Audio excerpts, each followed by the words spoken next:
রমজান মাসে আল্লাহ তাআলার দেওয়া বিধান অনুযায়ী চলে, গুণামুক্ত কাটায়, রমজান মাসকে যদি সে সম্মান শ্রদ্ধা ভালোবাসে, ওর গোটা জিন্দেগিতে রমজান আসার আগে যেই পরিমাণ গুনাহ ও করেছিল, যেই পরিমাণ নাফরমানির কারণে আল্লাহ রাব্বুল আলামিন ওর আমল নামায় গুনাহ লিপিবদ্ধ করেছিল, তো ঠিক রমজান মাস পাওয়ার সাথে সাথে, রমজানের চাঁদ ওঠার সাথে সাথে ওর জীবন লাইফ স্টাইল যদি চেঞ্জ করে ফেলে, অর্থাৎ রমজানের আগে যেইভাবে সে চলছে, কিন্তু রমজান আসছে, রমজানের চাঁদ উঠে গেছে, ওর লাইফ স্টাইল একদম চেঞ্জ হয়ে গেছে। অর্থাৎ রমজানের আগে ঠিক মতো নামাজ পড়তো না, কিন্তু যেদিন রমজানের চাঁদ উঠছে ওই দিন থেকে নিয়ত করছে আমি এই রমজান মাসে অন্তত 5 ওয়াক্ত নামাজ পড়ব। রমজান মাসে আমি মোবাইল চালাবো না, ফেসবুক চালাবো না, ইন্টারনেট চালাবো না। রমজান আমি জবানকে কন্ট্রোল করব। রমজান মাসে আমি জবান করে গুনাহ করব না। রমজান মাসে আমি চোখকে হেফাজত করব। রমজানের সম্মানার্থে আমি রমজান দিয়ে চোখ দিয়ে কোনো গুনাহ করব না, এই জবান দিয়ে কোনো কাউকে কষ্ট দিব না, হাতের দ্বারা কাউকে কষ্ট দিব না। অর্থাৎ ওর গোটা দেহের মধ্যে যে সমস্ত অঙ্গ প্রত্যঙ্গ আছে এগুলোর যদি হেফাজত করে আর আল্লাহকে সন্তুষ্ট করার নিমিত্তে যদি সে 30টা দিন রোজা রাখে, আসমানের মালিক আমার আল্লাহ ওর এই 1 মাসের মেহনতের কারণে অতীতে 1 বছর যেই পরিমাণ গুনাহ আল্লাহ তাআলা করেছিলেন, আল্লাহ রাব্বুল আলামিন ওর প্রতি দয়া করে, মায়া করে, মুহাব্বত করে আরশের মালিক আল্লাহ ওর গোটা জিন্দেগির সব গুনাহকে পুড়িয়ে ছারখার করে দেয়। জোরে বলেন সুবহানাল্লাহ। ওর জীবনে আমলনামার কোনো গুনাহ থাকে না। এটাকে বলা হয় রমজান। বলেন ঠিক কিনা? আল্লাহ তাআলা আমাদের সকলকে রমজান মাস আসতেছে, আল্লাহ তাআলা আমাদের সকলকে এই রমজানের পরিপূর্ণ সম্মান, রমজানের পরিপূর্ণ ফজাইল আল্লাহ পাক আমাদেরকে নসিব করুন। জোরে করুন আমিন। এবার আসুন আমি আমার পঠিত আয়াত এবং পঠিত হাদিসের যে হাদিসটা আমি আপনাদের সামনে পাঠ করেছি, ইনশাআল্লাহ এই পঠিত আয়াত এবং হাদিসকে সামনে রেখে কিছু কথা বলবো। আমা তাওফীকি ইল্লা বিল্লাহ। আমার আয়াতের শাব্দিক তর্জমা বোঝার আগে ছোট্ট একটা ভূমিকা বোঝা। ভূমিকাটা হলো, আমিও কথা বলি, আপনারাও কথা বলেন। দুনিয়াতে যত মানুষকে আল্লাহ তাআলা বাকশক্তি দান করেছেন সবাই কথা বলে। বলেন ঠিক কিনা? হ্যাঁ, কিন্তু ব্যক্তির ওয়েট হিসাবে কথার মর্যাদা ওই পরিমাণ হয়। বলেন ঠিক কিনা? আমার কথা বুঝছেন আপনারা? একজন এলাকার ওয়ার্ডের একটা মেম্বার যদি কোনো একজন লোককে বলে যে ভাতিজা তুমি আগামীকাল আমার অফিসে দেখা করো, আমি তোমাকে একটু খুশি করব, একটু,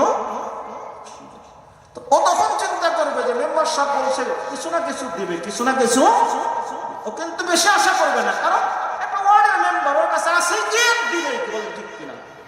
এই যে বলছে ভাতিজা আমার সাথে একটু দেখা করে, আমি তোমাকে কালকে খুশি করব, ওর কাছে এই কথাটা অন্য সাধারণ মানুষের কথার চাইতে একটু মূল্যবান মনে হয়। বলেন ঠিক কিনা? হ্যাঁ, একজন চেয়ারম্যান যদি বলে যে ভাতিজা তুমি আগামীকাল আমার অফিসে এসো, আমি তোমার সাথে একটু সাক্ষাৎ করবো, কথা বলবো, তোমাকে একটু খুশি করব, তাহলে আগের কথার ওজনের চাইতে পরের কথার ওজনটা বেশি কিনা? বলেন। একজন এমপি যদি বলে যে আগামীকাল তুমি আমার সাথে দেখা করে, আমি তোমাকে খুশি করব, আমি যে জিনিসটা আপনাদেরকে বুঝাইতে চাচ্ছি, ব্যক্তির পরিবর্তনের কারণে ব্যক্তির সম্মানের সাথে মানুষের কথার ওয়েট বাড়ে। বলেন ঠিক কিনা? সাধারণ একজন মেম্বারের কথা যেই পরিমাণ ওয়েট, চেয়ারম্যানের তা আরেকটু বড়, এমপিটা আরেকটু বড়, মন্ত্রীটা আরেকটু বড়, প্রেসিডেন্টের তা আরেকটু বড়। বলেন ঠিক কিনা? হ্যাঁ, দুনিয়ার দৃষ্টিতে আপনাকে যদি প্রধানমন্ত্রী বলে যে ওই কলোরা চারখণ্ড জামাত আলী জামে মসজিদের যিনি সভাপতি, ওনাকে আমার বাসভবনে আসতে বললে আমি ওনাকে খুশি করব, খুশি ওরে বাবা, ওরা তো সারা তার গুণ হবে না। বলেন ঠিক কিনা? প্রধানমন্ত্রী আমাকে নিজে নিজে, তাহলে গুরুত্ব কিন্তু অনেক বেশি দিবে। শুধু বলেন ঠিক কিনা? হ্যাঁ, যিনি প্রধানমন্ত্রী, যিনি সমস্ত ক্ষমতার আধার, আসমান এবং জমিনে যার কর্তৃত্ব, যার রাজত্ব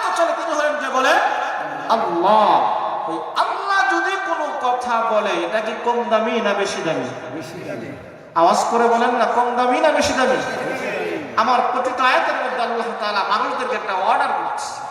আমরা দুনিয়াতেও প্রশাসনের যারা লোক আছে, এদের পদবি অনুযায়ী এদের কথাকে আমরা ততটুকু গুরুত্ব দিই, ভয় ভয় বলেন ঠিক কিনা? হ্যাঁ, কিন্তু আমার আল্লাহ রাব্বুল আলামিন একটা অর্ডার করছে কি? আমার প্রতিটা আয়াত আল্লাহ বলেন, وَقَضَى رَبُّكَ أَلَّا تَعْبُدُوا إِلَّا إِيَّاهُ وَبِالْوَالِدَيْنِ إِحْسَانًا। আল্লাহ বলেন وَقَضَى رَبُّكَ, তোমার রবের চূড়ান্ত ফয়সালা, চূড়ান্ত সিদ্ধান্ত, তোমার রবের চূড়ান্ত ওয়াদা কি? আল্লাহ তা'বুদু ইল্লা ইয়্যাহু, তোমার রব তোমাকে অর্ডার করতেছে যে কি অর্ডার? এ বান্দা আমার ইবাদত করো, আমার ইবাদত করো।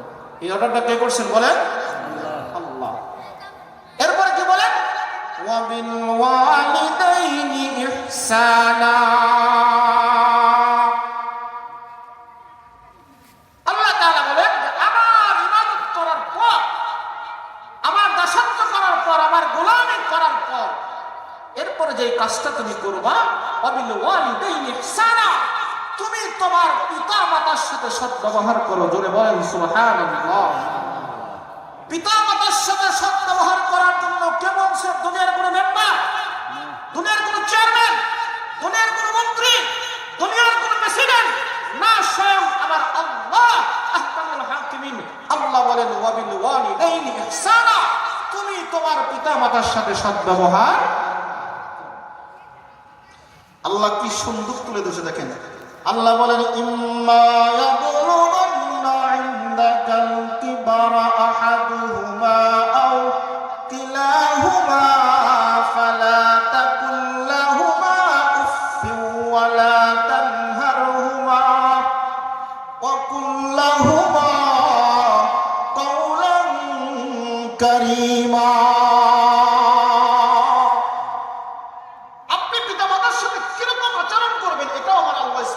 কোরআনের মধ্যে বলে দিয়েছে, ধরে বলেন সুবহানাল্লাহ।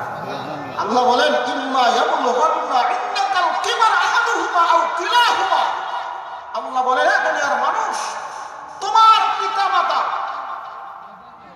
হয়তো মাতা হয়তো অথবা দুইজনেই যখন বার্ধক্যজনিত বয়সে উপনীত হবে, আমাদের পিতা মাতা বয়স্ক হয় না, বয়স হয় না মানুষ, আল্লাহ রাব্বুল আলামিন বলেন হে দুনিয়ার মানুষ, আমি আল্লাহর ওয়াদা, তোমার পিতামাতা যারা বয়স্ক হয়ে গেছেন, বয়সের বৈষম্যতার কারণে অনেক সময় মুরব্বীরা উল্টা পাল্টা কিছু বলে, বলেন ঠিক কিনা? হ্যাঁ, বয়স হয়ে গেছে, সন্তান একটা কথা সন্তানকে বারবার জিজ্ঞেস করে, বারবার জিজ্ঞেস করে, কেন?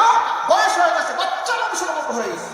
আপনার বাচ্চা যেরকম আপনাকে একটা বারবার একটা জিজ্ঞেস করে, তো পিতামাতাও যখন বয়স্ক হয়ে যায় তখন সন্তানদেরকে বিভিন্ন সময় বিভিন্ন প্রশ্ন করে। প্রশ্ন আমার আল্লাহ বলেন এ বান্দা, ওই বৃদ্ধ মা বাবার কথা শুনে তোমার পিতামাতা যে কথাগুলো তোমাকে বলে, ফালা তাকুল লাহুমা উফ, তাদের কথা শুনে তুমি উফ শব্দটাও বলতে পারবে না। জোরে বল সুবহানাল্লাহ। পিতামাতাও বলবে না, তোমার পিতামাতার কানে একটা কথা বলছে, তুমি বিরক্ত হয়ে বললে ও কি বলে রাখবে, খোদার কসম তোর গোটা জিন্দেগির আমল বরবাদ হয়ে যাবে। অনেকে কয় না যে খায় দেয় কাম পাও না, খায় দেয় কাম পাও না, খালি পোলাপানের মতো চিহ্ন কয় না এরকম। হ্যাঁ, তাফসীরের মধ্যে লিখছেন এক মুরব্বী, খুব বয়স হয়ে গেছে, বাড়ি উঠানে বসে, বয়স্ক মুরব্বী মানুষ, আমাদের দেশে ওই যে বাঁশ চেঁচে ওই যে বিভিন্ন মাসাল টাসাল বিভিন্ন কিছু বানায় না, তো মাসাল চাষতেস, সন্তানও পাশে বসা, হঠাৎ করে একটা কাক তো বৃদ্ধ বাবা তার সন্তানকে বলছে আপু এটা কি? সন্তান প্রথমেই একটু মেজাজটা করা, এই কাক, এটা আবার জিজ্ঞেস করা লাগে, কয় আব্বু এটা কাক, এটা। আবার দ্বিতীয়বার বাবা জিজ্ঞেস করছে আপু এটা কি? কয় কাক। তৃতীয়বার যখন জিজ্ঞেস করছে বলছেন আব্বু এটা কি? কয় কাক। কইছে তৃতীয়বার যখন বলছেন তো বলছেন এবার সন্তান রেগে কয় পুরে হয়েছে না শয়তানে ঘোরা হয়েছে ধরে করলাম রেগে গেছে। এবার বাবা ডাক দিয়ে বলতেছেন বেটা মাত্র 3 বারের মাথায় তুমি রেগে গেলা, আমার ডায়েরিটা নিয়ে আসো। আমি একদিন তুমি যখন ছোট্ট আমি বাবা উঠানে কাজ করতেছিলাম, এরকম একটা কাক এখানে আসছিল, তুমি 17 বার পর্যন্ত জিজ্ঞাসা করছিলে বাবা এটা কি? আমি বলছি কাক। আবার বলছে না কি? বলছে আমি কাক। বাবা তুমি যতবার বলছো ততবার তোমার প্রতি আমার মায়া আর মোহাব্বত বাড়ছে। 17 নম্বর বার যখন তুমি বলছো আব্বু এটা কি, আমি তোমার 2 কোলে তোমাকে আমি আর জমে রাখতে পারিনি। আমি বাবা আমার কাজ বন্ধ করে তোমাকে কোলের মধ্যে নিয়ে তোমার 2 গালে দুটো চুমা দিয়ে আমি বলছি বাবা এটা কাক। ধরে কোন সুবহানাল্লাহ। আর তুমি 3 বারের মাথায় তুমি রাগ হয়ে গেলা। আল্লাহ কথাই বলছেন ফালা তাকুল্লাহুমা উফ, তোমাদের আচরণে তোমাদের কথাবার্তা যেন তোমাদের মা বাপ উফ শব্দটা বলে না। তো আল্লাহ তাআলা এখন আসেন আল্লাহ রাব্বুল আলামিন তার ইবাদতের পরে তার বন্দেগীর পরে পিতা মাতার ইবাদতের কথা কেন বললে? জোরে বলেন সুবহানাল্লাহ। বুঝাইতে পারছি? আল্লাহ বলেন আকাদা রাব্বুক আল্লা তা'বুদু ইল্লা ইয়্যাহু ওয়া বিল ওয়ালিদাইনি ইহসানা। তোমার রবের চূড়ান্ত সিদ্ধান্ত হলো, চূড়ান্ত ফয়সালা হলো আমার ইবাদত করবে, 2 নম্বরে তোমার পিতামাতার খেদমত করবে। জোরে বলেন সুবহানাল্লাহ। এবার আসেন আল্লাহর ইবাদতের পাশাপাশি আল্লাহ তাআলা পিতামাতার খেদমতের কথা কেন বললেন? কেন? আল্লাহ তো অন্য আয়াতের মধ্যেও বলতে পারতেন, বা আল্লাহর ইবাদত এখানে না বলে অন্য জায়গায় বলতে পারতেন। বলেন ঠিক কিনা?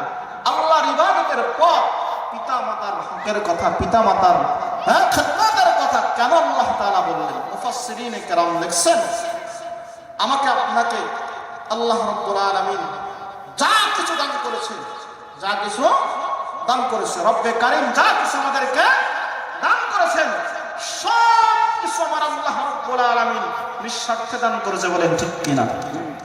আল্লাহ আমাকে একটা চক্ষু দান করেছে, এখানে আল্লাহর কোনো স্বার্থ আছে? বলেন স্বার্থ আছে? বলেন আল্লাহর যদি স্বার্থ থাকতো খোদার কসম এই চোখ দিয়ে আমি নাফরমানি করি। বলেন ঠিক কিনা? চোখের দৃষ্টি শক্তি আল্লাহ কেড়ে নিতে। বলেন ঠিক কিনা? কারণ আপনি একজনকে 10 টাকা দান করলেন, বিনা শর্ত যদি আপনি দান করেন, ও আপনাকে কষ্ট দিলে আপনার দিলে এত কষ্ট লাগবে না। দূর হলে তো বিনা শর্ত দিল, যা মন চায় তাই করো, যেমন চায়। কিন্তু যদি আপনি স্বার্থ উদ্ধার করতে যান তখন আপনি বলুন কি রে, পরে চা খাওয়াই আমি, পান খাওয়াই আমি, মাঝে মাঝে সহযোগিতা করি, বাজার করি, নির্বাচনের সময় গিয়ে আরেকজনের পিছনে ঘুরে, আরেকজনের পিছনে ওরে আমি দেই এখানে। বলেন ঠিক কিনা? হ্যাঁ, ওর সাথে সম্পর্ক। তো আল্লাহ তাআলা যদি তার বান্দাকে যে সমস্ত নিয়ামত আল্লাহ তাআলা দান করেছেন, চোখ আল্লাহর বড় নিয়ামত। আল্লাহ যদি কইতো যে বান্দা তুই আমার চোখ দিয়ে, আমার দেওয়া চোখ দিয়ে তুই আমার নাফরমানি করস, আমি দৃষ্টি শক্তি কেড়ে নিলাম, সম্ভব কিনা? বলেন। ছোট্ট কথাই বলি, যেটা হলো আমাকে আপনাকে আল্লাহ পাক যত বন্দেগী বা নিয়ামত আল্লাহ তাআলা দান করেছেন, আল্লাহ আল্লাহ হিসাবে দান করেছেন, এখানে কোনো স্বার্থ নাই। জোরে বলেন সুবহানাল্লাহ। ঠিক অপর লক্ষ্য করেন এই দুনিয়াতে যে যাকে দেয় সবকিছুর ভিতরে স্বার্থ থাকে। বলেন ঠিক কিনা? হ্যাঁ, থাকে কিনা? বলেন। হ্যাঁ, আপনার মামা বা মামির বাড়িতে বেড়াইতে গেছেন, মামির বাড়িতে বেড়াইতে গেছেন, হঠাৎ করে গেছেন, আপনি ভালো একটা স্মার্ট, ভালো একটা চাকরি করেন, বিয়ে শাদী এখনো করেন নাই। আবার একটা মামাতো বোন আছে, মামাতো বোন, আপনি মামার বাড়িতে বেড়াইতে গেছেন, ওরে বাবা রে বাবা, খাবার আইটেম, হ্যাঁ মামানি না জানি একদম শহরের সব খাবার আপনার সামনে উপস্থিত করে দিয়েছে। আব্বা বলেন 1000 রকমের খানা যে আপনার মামানি আপনার সামনে বা আপনার খালা আপনার সামনে উপস্থিত করলো, এতে কোনো স্বার্থ আছে কিনা? বলেন। বুঝেন নাই আমার কথা? স্বার্থ আছে কিনা? বলেন। অবশ্যই অবশ্যই স্বার্থ আছে।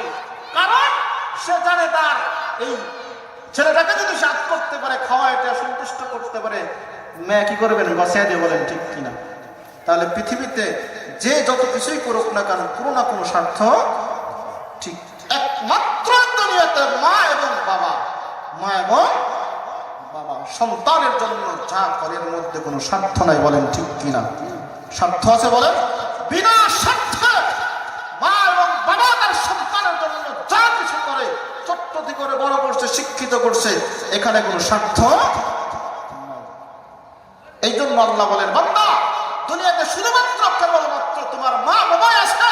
তোমার পিছনে যত টাকা শ্রম দিয়েছে, যত সময় শ্রম দিয়েছে, যত কষ্ট তোমার পিছনে করেছে, এর পিছনে কোনো স্বার্থ নাই। বিনা স্বার্থে বাবা হিসাবে মা হিসাবে সন্তানের জন্য করছে, কোনো স্বার্থ নাই। আমি আল্লাহ তোমাকে যত নিয়ামত দান করেছি, কোনো স্বার্থ নাই, বিনা স্বার্থে। এই জন্য আমি আল্লাহ আমার ইবাদতের পরে সর্বপ্রথম যে ইবাদতটা তুমি করবা তোমার, সেটা হলো তোমার মা বাবার সাথে সদ্ব্যবহার করবা। জোরে কোন সুবহানাল্লাহ।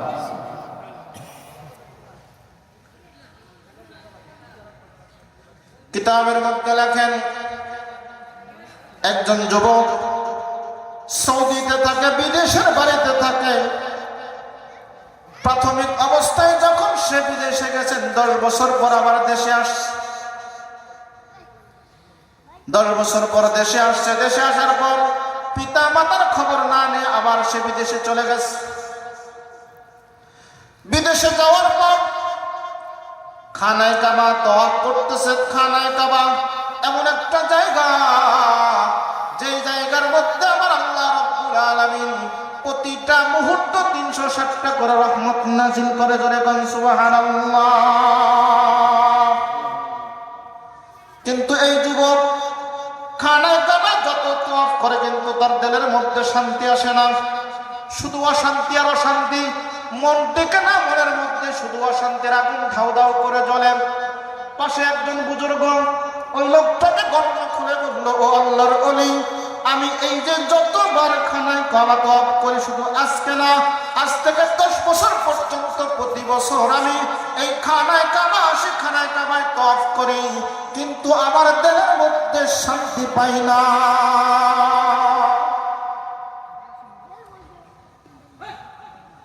আল্লাহর ওলি চিন্তা করলেন, এই শান্তি না পাওয়ার কারণ। জিজ্ঞেস করলো, যুবক তোমার বাড়ি কোথায়? বলে অমুক দেশ। মা বাবা আছে? কত বছর ধরে? 10 বছর। কোনো যোগাযোগ আছে? না, পিতা মাতার সাথে কোনো যোগাযোগ নেই। যোগাযোগ নেই। এবার আল্লাহর ওলি ডাক দিয়ে বলছে, যুবক তুই 10 বছর গেল, কিয়ামত পর্যন্ত আল্লাহ তোকে যদি হায়াত দান করে, আর কিয়ামত পর্যন্ত যদি তুই খানায় কাবা তওয়াফ করস, আর তোর মা বাবার খবর নাস, খোদার কসম তোর দিলে কখনো শান্তি আসবে না। কারণ শান্তি যেই মেশিন দিয়ে আসবে, যেখান থেকে শান্তি তোর জন্য উৎপাদন হবে, ওই জায়গার লাইন দাবি করবো, তোর আবার শান্তি কেমনে আসবে? কেমনে? আমাদের দেশে আছে দেখবেন, অনেক মানুষ, অনেক যুবক ভাইরা বিদেশে যায়, যাওয়ার পর অ্যাকাউন্টটা বোন নামে করে যায়। কার নামে করে যায় বলেন? অ্যাকাউন্টটা বোন নামে করে যায়। 10 বছর হাড় ভাঙা পরিশ্রম করে মোটামুটি 50 লক্ষ টাকা ইনকাম করছে। এবার স্বপ্ন দেশে যাব, ভালো একটা বাড়ি করবো, বউ তো আলহামদুলিল্লাহ যথেষ্ট সুন্দর, যথেষ্ট সুন্দর, এটা স্বপ্নের একটা গাড়ি কিনবো, যে কষ্ট আমি দেশের বাড়িতে করছি, এবার দেশে গিয়ে একটু বিবিকে নিয়ে, বাল বাচ্চা নিয়ে একটু সুখে শান্তিতে গাড়িতে ঘোরাফেরা করবে। এই মন মানসিকতা করে যখন বিমানে যখন ওইটা যখন শাহজালাল আন্তর্জাতিক বিমানবন্দরে যখন নামছে, এর আগে তো ফোন বন্ধ ছিল, ফোন ঢুকে নাই, বুঝেন নাই? যখন নামছে, নামার পরে দেখে ফোন, কাছের একজন মানুষের ফোন রিসিভ করছে। দোস্ত কই? এই মাত্র শাহজালাল আন্তর্জাতিক বিমানবন্দরে নামলাম। ঘটনা শুনছে, তোর বউ তো বাড়িতে যা ছিল, টাকা পয়সা স্বর্ণ টর্ণ যা ছিল, সব নিয়ে অন্যজনের হাতে চলে গেছে। এরকম ঘটনা ঘটে না? আমি মিথ্যা কথা বললাম? ঘটনা ঘটে না? কত অহরহ ঘটনা ঘটছে। ও যুবক, তোমার 10 বছরের শ্রম, আর তুমি যদি ওই অ্যাকাউন্টটা তোমার মা অথবা বাবার নামে করে যাইতা, কি হইতো জানো? যখন বিদেশ থেকে তুমি তার অ্যাকাউন্টে টাকা পাঠাইতা, টাকাটা যখন বাবা তুলে নিয়ে আসতো, মা কাছে গিয়ে বলতো যে, শুনেন আমার সোনার মানি, বিদেশের বাড়িতে থাকে, কত কষ্ট করে টাকা কামা, এই টাকা কিন্তু আপনি অযথা ভাঙবেন না, অযথা 1 টাকাও ভাঙবেন না। 1 টাকা ভাঙলে আমার মা কুলিয়ে মানবে না, কারণ আমার সন্তান অনেক কষ্টের টাকা, অনেক শ্রমের টাকা, এই জন্য যেখানে জানা হলে জানবেন। আর ম্যাডামের অ্যাকাউন্টে পাঠাইলে ম্যাডাম টাকা উঠাই মোটামুটি মনে করেন বেনি ব্যাগ একটা যে থাকে আর একটা কিনে, বলেন ঠিক কিনা? হ্যাঁ, কত গার্লফ্রেন্ড কত বন্ধু বান্ধব বাড়ি পর্যন্ত আসতে 1000-10 টাকা খরচ হয়ে যায়, বলেন ঠিক কিনা? এটাই পার্থক্য, এটাই বাস্তবতা, বলেন ঠিক কিনা? তোমার মা তোমার বাবা তোমার টাকা যখন ভাঙবে চিন্তা করবে, আমার তোমার কষ্টের কথা চিন্তা করবে, তখন আর ওই মা বাবা তোমার টাকা অবৈধ পন্থায় খরচ করবে। এই যুবকের দশা এরকম, অ্যাকাউন্ট এখন সব বদনামে করে গেছে।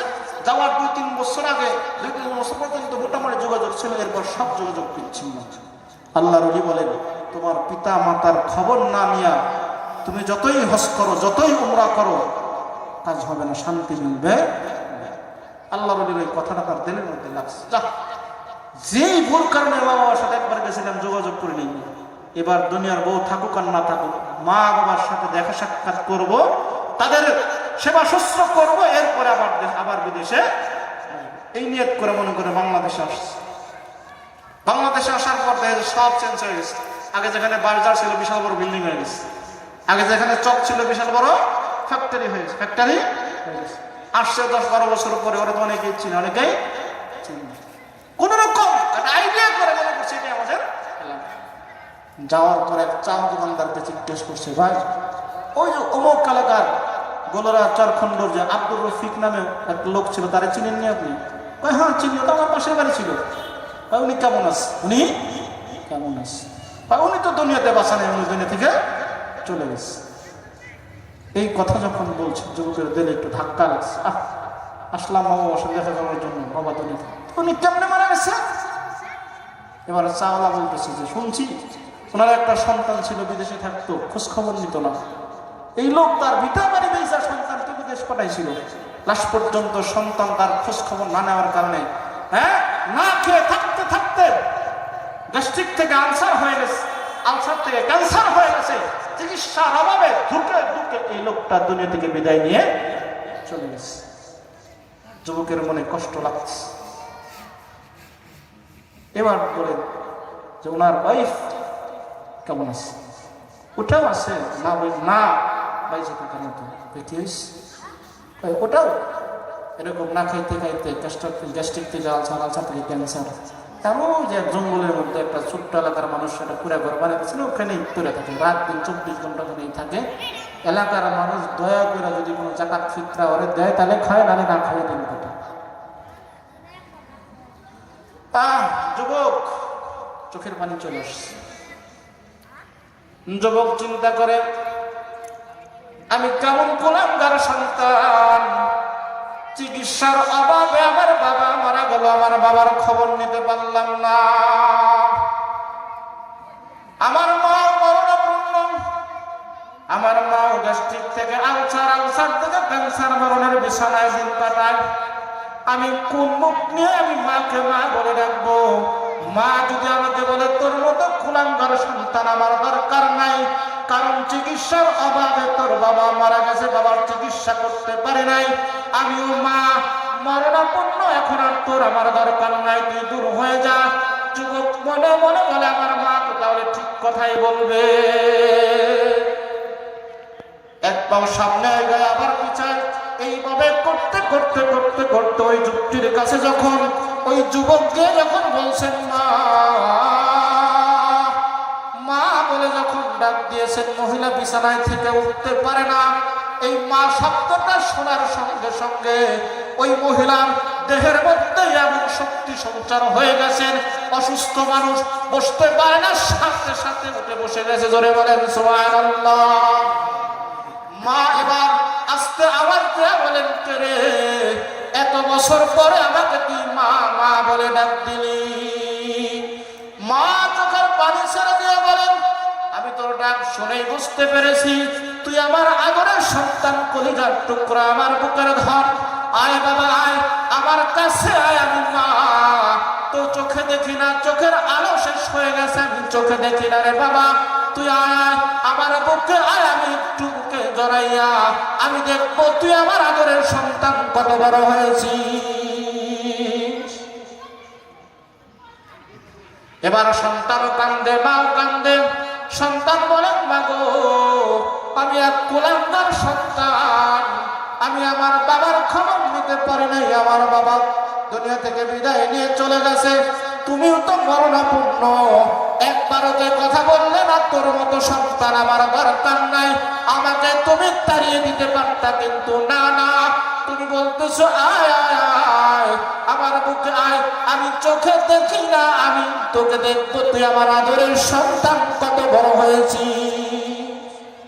এই কথা যখন সন্তান বললেন, মা বলেন বাবা শোনো, এটা বলার কারণ হলো আমি মা তোমাকে 10 মাস 10 দিন গর্ভে ধারণ করেছি, 2 থেকে 2.5 বছর পর্যন্ত তোমাকে দুধ পান করেছি, 5 বছর পর্যন্ত তোমার পায়খানা পেশাব আমি মা পরিষ্কার করেছি। এই যে বাবা তোমার পিছনে আমি যত কষ্ট যত শ্রম আমি দিয়েছি, এর পিছনে কোনো স্বার্থ ছিল না, বিনা স্বার্থে আমি মা তোমার খেদমত করেছি। এই জন্য হাজারো কষ্ট দেওয়ার পরেও, হাজারো কষ্ট থাকার পরেও তুমি যখন আমার কাছে আসছো, আমার মা কিন্তু পিছনে সব কষ্ট ভুলে গেছে। জোরে বলেন সুবহানাল্লাহ। এটা হলেন মা, এটা হলেন মা। এই জন্য আল্লাহ বলছেন আমার ইবাদতের পরে যে ইবাদতটা তুমি করবা সেটা হলো কার জন্য বলে? পিতা মাতার হক। পিতা মাতার হক আদায় করতে হবে। আল্লাহ নবীকে সাহাবী کرام জিজ্ঞাসা, ইয়া রাসূলুল্লাহ, ইয়া হাবিবাল্লাহ, পিতা মাতা কি জিনিস? আল্লাহ নবী বলে হুমা নারুকা ওয়া জান্নাতুকা। জোরে বলেন সুবহানাল্লাহ। পিতা মাতাই হলো তোমার জান্নাত, পিতা মাতাই হলো তোমার জন্য জাহান্নাম, তোমার জন্য। আমার আল্লাহ রাব্বুল আলামিন বলেন, হে দুনিয়ার মানুষ, আমি আল্লাহ তোমাদেরকে যে পরিমাণ নিয়ামত আমি আল্লাহ তাআলা দান করেছি, যেরকম কোনো স্বার্থ নাই। তোমার পিতা মাতা যে পরিমাণ তোমার পরিশ্রম দিয়ে যে কষ্ট করেছে, এর পিছনে কোনো স্বার্থ নাই। জোরে বলেন সুবহানাল্লাহ। হাসান বসরি রাহমাতুল্লাহি আলাইহি মিশরের একজন বড় বুজুর্গ ছিলেন।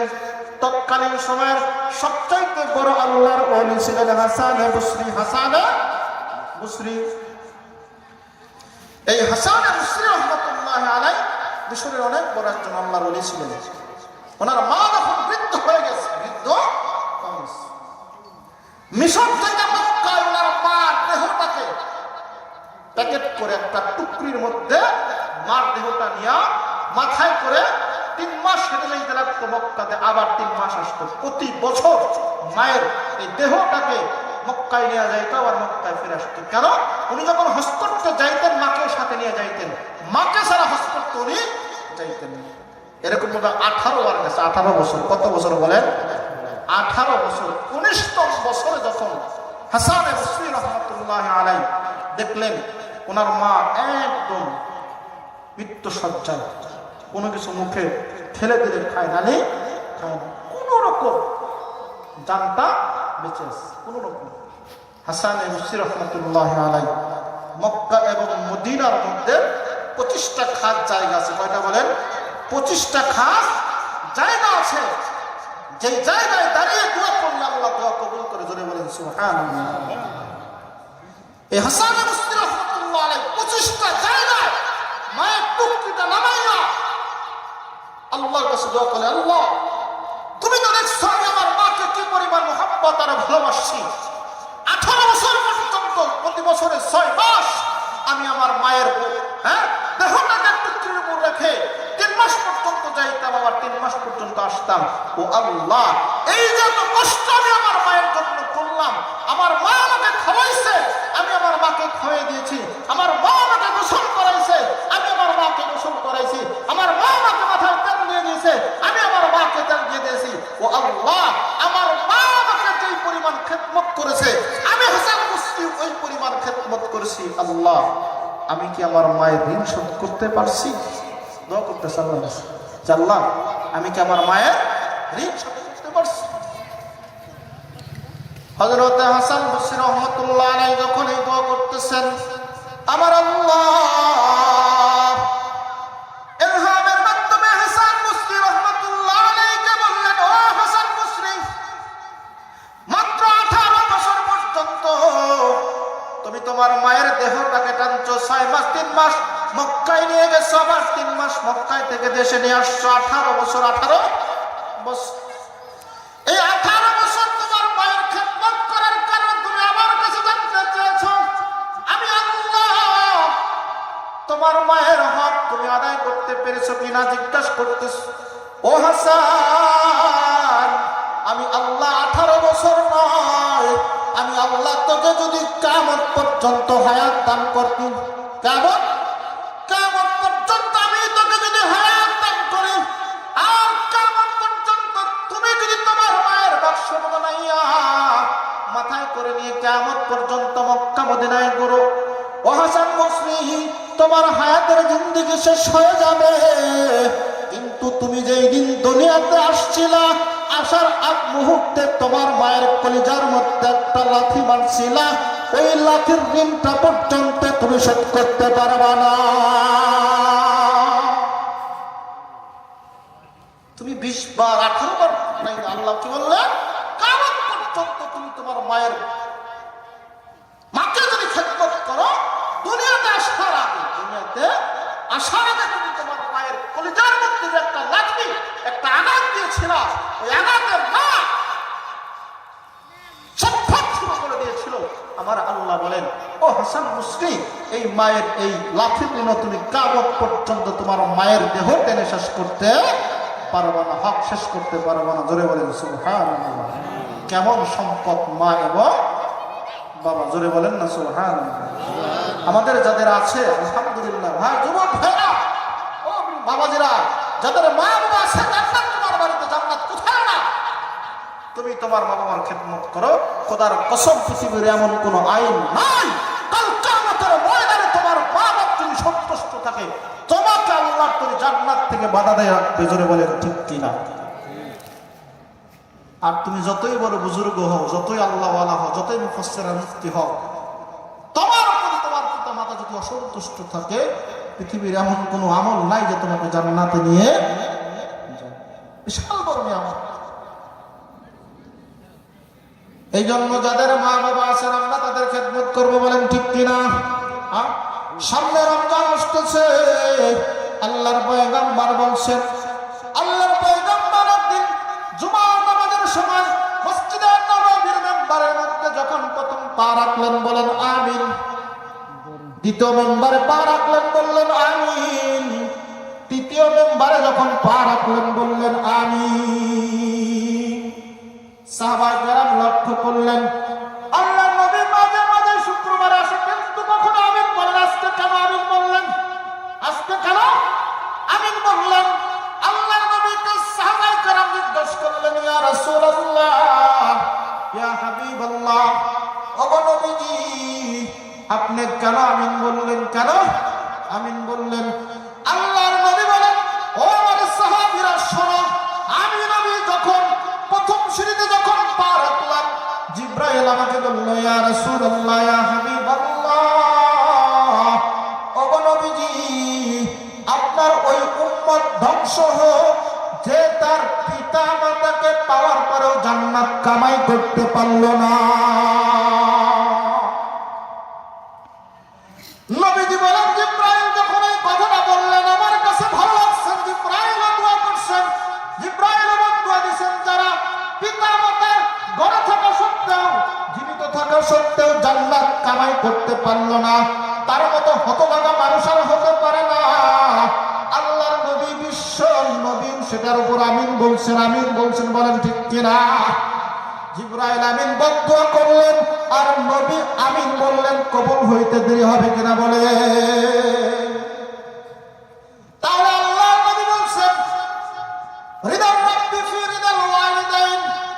আল্লাহর নবী বলেন, ও আমার উম্মতেরা শোনো, তোমাদের যাদের পিতা মাতা, পিতা মাতার সন্তুষ্ট আমার রবের সন্তুষ্ট, যারা বলেন সুবহানাল্লাহ। ওয়াসাখাতুর রাব্বি ফি সাখাতিল ওয়ালিদাইন, পিতা মাতার অসন্তুষ্ট আল্লাহর অসন্তুষ্ট, বলেন ঠিক কিনা?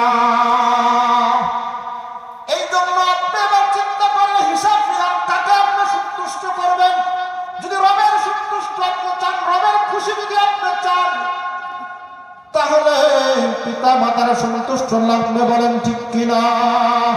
পিতা মাতাকে অসন্তুষ্ট করে রবকে কখনোই সন্তুষ্ট করা যাবে না। আমাদের দেশে অনেকে আমরা পিতা মাতার বাদ দিয়ে বাবাকে সন্তুষ্ট করি, বলেন ঠিক কিনা? বাবার দরবারে মুরিদ হয়েছেন, বাবাকে মহব্বত করেন, ভালোবাসেন। ওরসের সময় আসলে দেখা যায় বাবার দরবারে টাকার একটা ব্যাগ নিয়ে রওনা করছে, একটা খাসি নিয়ে রওনা করছে, একটা গরু নিয়ে রওনা করছে। মা দুঃখিনী পাশেই থাকে, পাশেই থাকে। বছরের পর বছর যায়, কোনোদিন সন্তান মাকে জিজ্ঞাসা করে না, মা তোমার ঘরে খাবার আছে কিনা, ও মা তুমি আজকে কি খেয়েছো, কোনোদিন খোঁজ খবর নেয় না। ঈদের সময় আসলে মাকে একটা কাপড় তো দূরের কথা, মার কোনো খোঁজ খবর নেয় না। ও দুনিয়ার মানুষ, এরকম মা বাবা রাইখা তুমি তোমার বাবার দরবারে যা কিছু নিয়ে যাও, আমার আল্লাহ ওগুলোর বিনিময়ে জাহান্নামের আগুন বাড়িয়ে দিবে, বলেন ঠিক কিনা? অনেক যুবক ভাইয়ের আছেন, অনেক যুবক ভাইয়ের আছেন, তোর সন্তান হয় না। ভালো করে শোনেন,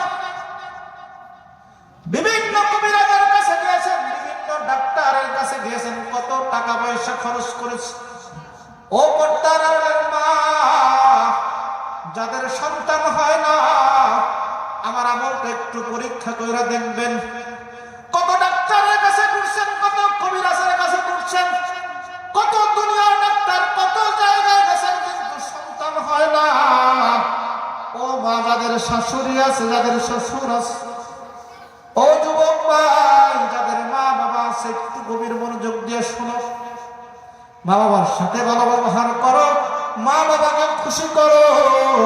শেষ রাত্রে গিয়ে মা যখন, বাবা যখন ঘুমিয়ে যায়, মায়ের পায়ের থেকে মা তোমার গান, তোমার গানের মধ্যে মায়ের পাটা লাগাও, বাবার পাটা লাগাও, আর লাগাও লাগাও উপায় উপায় কান্দর মাকে বলো, মা দুনিয়ার কত ডাক্তার বললাম, দুনিয়ার কত কবিরাজের কাছে গেলাম, একজন সন্তান পাইলাম না।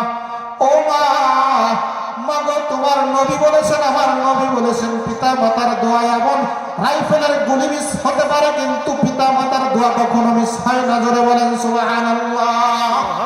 ও মা, নবীর কথায় বিশ্বাস হয়, মাগো আমি তোমার জন্য একটু দোয়া করো।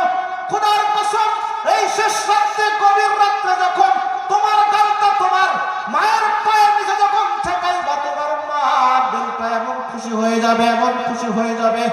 তোমার এই ব্যবহারটা দেখে খুশি হয়ে তোমার মা যদি চোখের পানি ছেড়ে দিয়ে ওই অবস্থায় যদি রব্বে কারিমকে বলে, ও আল্লাহ, যে বাইজিদকে তুমি তোমার মায়ের দোয়া আল্লাহর ওলি বানাইছিলা, আল্লাহ ওলি বানাইছিলা, যে বড় বড় বুজুর্গদেরকে মায়ের দোয়ার কারণে, মায়ের বরকতের কারণে তো বড় বড় আল্লাহর ওলি বানাইছো, আল্লাহ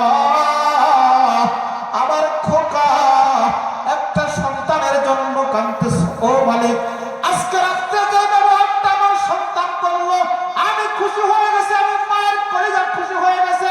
রব্বে কারীম তোমার কাছে আমি মায়ের দরখাস্ত, আমার সন্তানের গর্বে, আমার সন্তানের সন্তান দিয়ে আমার সন্তানের কলিজা ঠান্ডা করো।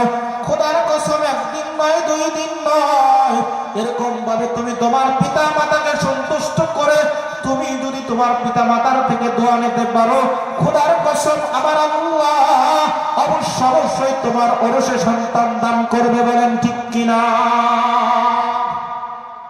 ও পর্দার মা বোনেরা, তোমার শ্বশুর শাশুড়ি আছে, খেদমত করো, তাদের সাথে সন্তুষ্ট ভালো ব্যবহার করো। শ্বশুরের কাপড় টুকুর যখন আপনি কাপড় যখন খুলছেন, আপনি বেটার বউ হিসাবে, আপনি যদি আপনার শ্বশুরের কাপড়টা নিয়ে নিজের ইচ্ছায় যদি আপনি পরিষ্কার করে রোদ্রে শুকিয়ে দিয়ে আপনি ইস্তারি করে যখন আপনারই মধ্যে রাখবেন, বলেন ঠিক কিনা? এমন কোন বেটার বউ যদি তার শ্বশুরের সাথে এরকম আচরণ করে, তার পরনের যত কাপড় আছে, শ্বশুর খোলার সাথে সাথে কাপড়টা না বলে না, কিন্তু ধুয়ে সুন্দর করে রোদ্রে শুকাইয়া আবার আলমারিতে ঢুকাইয়া রাখে।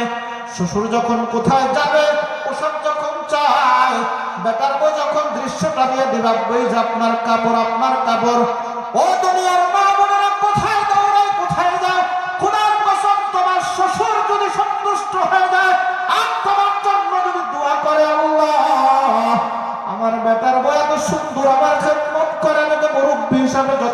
সম্মান করে, শ্রদ্ধা করে।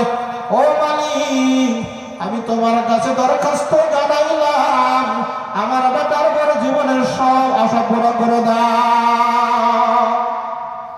তুমি তোমার শাশুড়ির খেদমত করো, শাশুড়ির কাছে গিয়ে বলো, আম্মা, দুনিয়াতে সব আছে, শুধু একটা সন্তান নাই।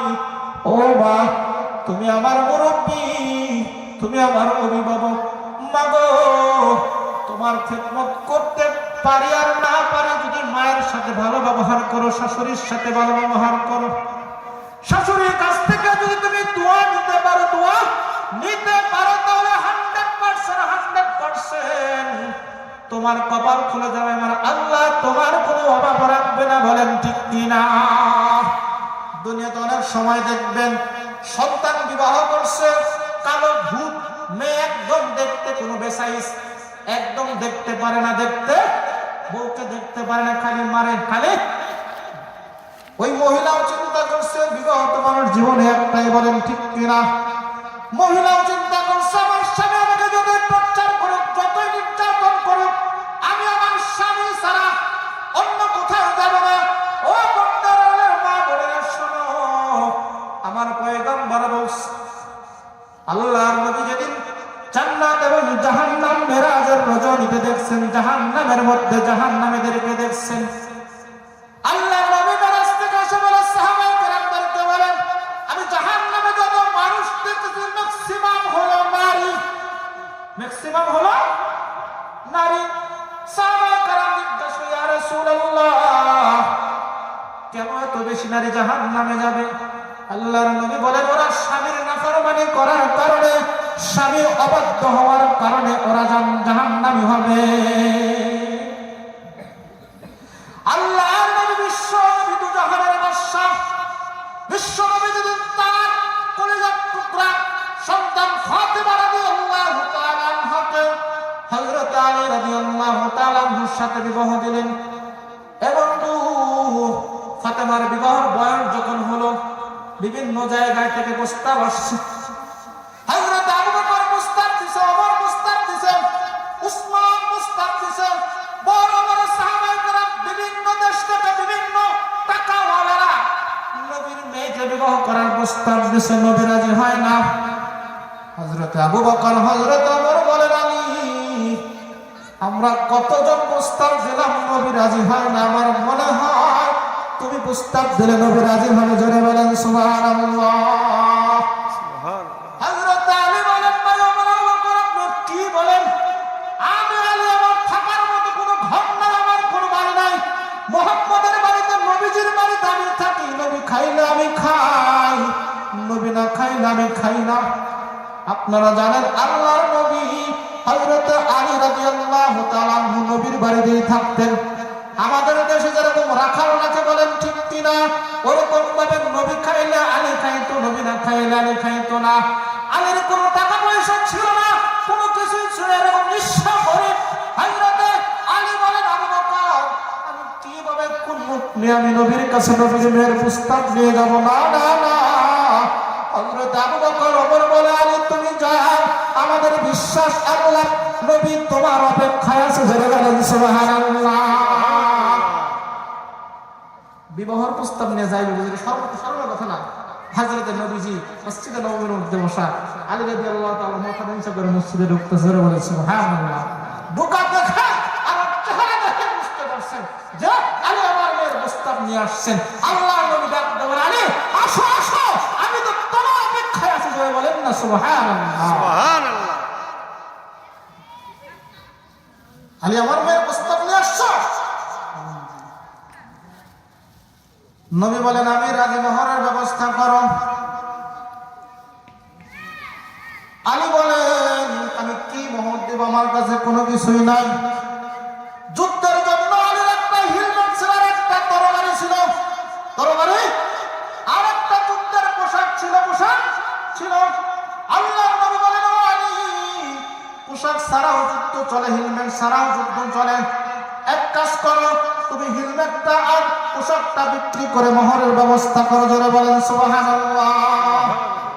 হযরত আলী চলে গেলেন। প্রতিমধ্যে তার এক ভাইরা উসমান রাদিয়াল্লাহু তাআলা আনহুর সাথে দেখা। জিজ্ঞেস করে, উসমান, আলী কই যাও? বলেন এগুলো বিক্রি করতে। কেন? কয় মোহরের টাকা জোগাইতে। হযরত উসমান বলেন, আলী কত টাকা বিক্রি করবা?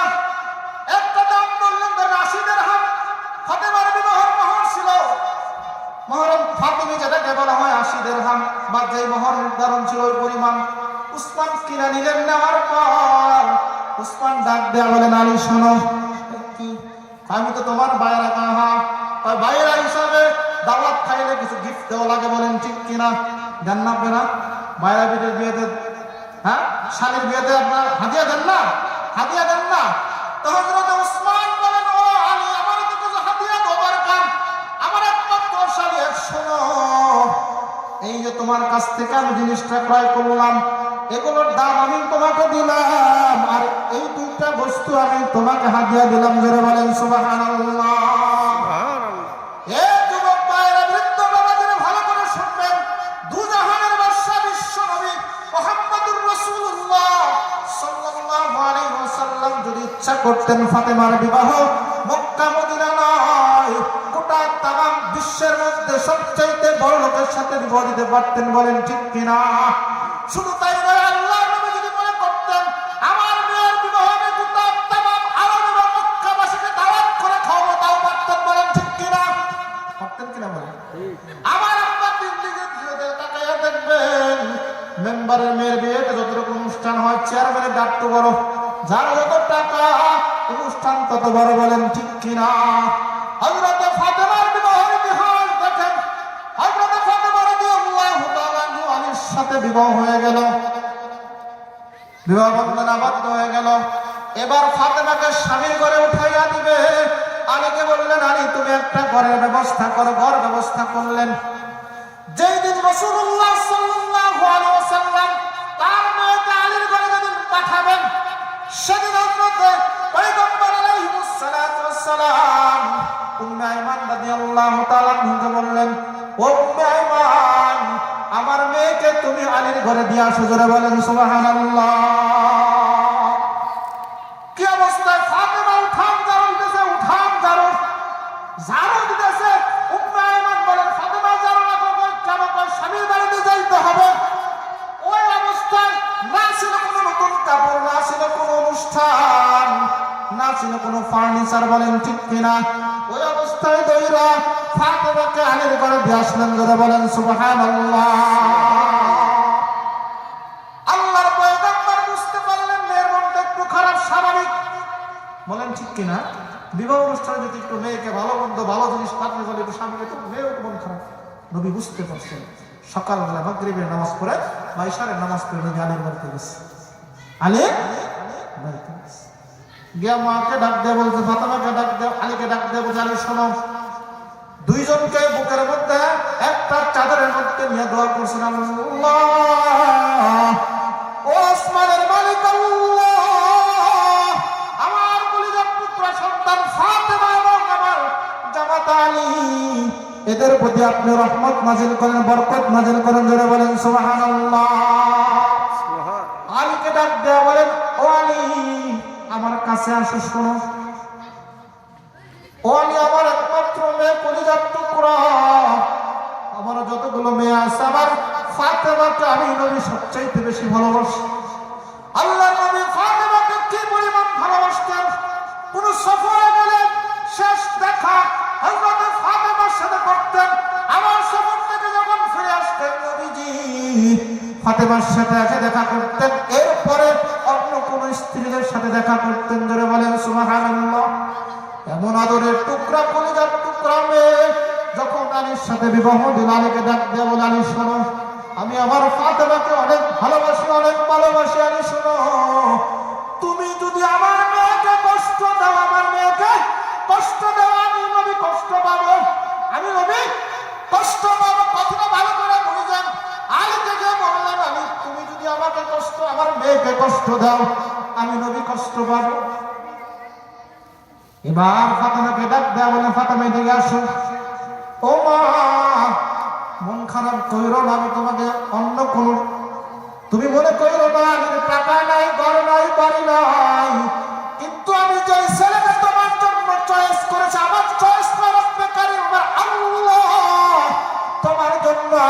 চয়েস করেছে, যারা বলেন সুবহানাল্লাহ।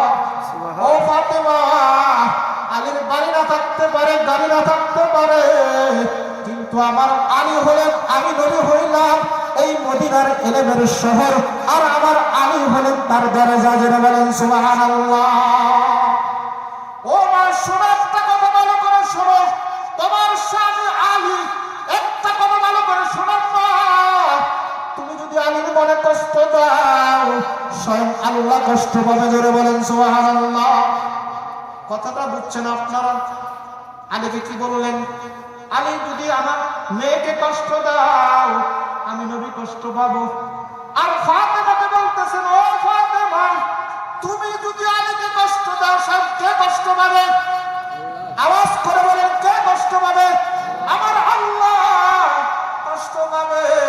ও পর্দার আলের মা বোনেরা, তোমাদের পায়ে হাত দিয়ে বলি, স্বামী যেইভাবে যাই হোক না কেন, স্বামী যেই চাকরি করুক না কেন, যেই রিজিক তোমার জন্য ব্যবস্থা করুক না কেন, সর্বদাই তুমি সন্তুষ্ট থাকবা, স্বামীর কখনো নাফরমানি করবা না। আমার আল্লাহ পাক রব্বুল আলামিন বলেন, নবী হাদিসের মধ্যে বলেন, দুনিয়াতে আল্লাহ তাআলা যদি আল্লাহ ব্যতীত সাজদার বিধান যদি কাউকে সাজদা করার বিধান আল্লাহ তাআলা দুনিয়াতে দিতেন, দুনিয়াতে দিতেন, আমার আল্লাহ প্রত্যেকটা স্ত্রীকে তার স্বামীর পায়ে সাজদার বিধান দিতেন, জোরে বলেন সুবহানাল্লাহ। যে কথা বলতেছিলাম, মা বাবার খেদমত, শ্বশুর শাশুড়ির খেদমত উঠে গেছে। আবার এক শ্রেণীর কাছে শ্বশুর শাশুড়ির খেদমত লাগবে না। কি কয়? শ্বশুর শাশুড়ির খেদমত লাগবে না। মানলাম শ্বশুর শাশুড়ির খেদমত শরীয়তে নাই, কিন্তু স্বামীর খেদমত করা ফরজ, বলেন ঠিক কিনা? স্বামীর খেদমত করে স্বামীকে সন্তুষ্ট রাখা, এটা আপনার নৈতিক দায়িত্ব। তুমি যত বড়ই বুজুর্গ হও না কেন, যত বড়ই আবেদা হও না কেন, আল্লাহর নবী বলেন, আল্লাহর নবী বলেন, তুমি যত বড় আবেদ হও না কেন, তুমি মারা যাওয়ার সময় তোমার স্বামী যদি সন্তুষ্ট না থাকে, বলে তুমি জাহান্নামী। আর কোন স্ত্রী যদি মারা যায় আর স্বামী যদি বলে আমার স্ত্রী ভালো ছিল, আল্লাহর নবী বলেন এই লোকটা জান্নাতি, যদি বলেন সুবহানাল্লাহ। এই জন্য যুবক